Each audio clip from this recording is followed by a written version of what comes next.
देशलाई नै आगो लगाउने गरी भएको हत्याको जिम्मेवार को हो? चेन अफ कमान्डमा रहेका मुख्य व्यक्तिहरूले अहिले एक अर्कालाई दोष लगाइरहेका छन्।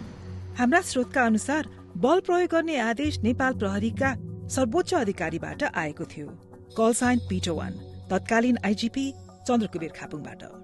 तर खापुङले जोड दिन्छन् कि त्यसबेला सुरक्षाको जिम्मा काठमाडौँका प्रमुख जिल्ला अधिकारी छविलाल रिजालको थियो।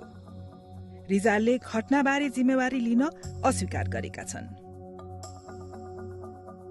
गृहमन्त्री रमेश लेखकले पनि कुनै जिम्मेवारी स्वीकारेका छैनन्। तत्कालीन प्रधानमन्त्री केपी ओली समेत आफूले कुनै गल्ती गरेको मान्न तयार छैनन्। अनि जिम्मेवार हुनुपर्छ भने कुन देशमा जिम्मेवार को होस्?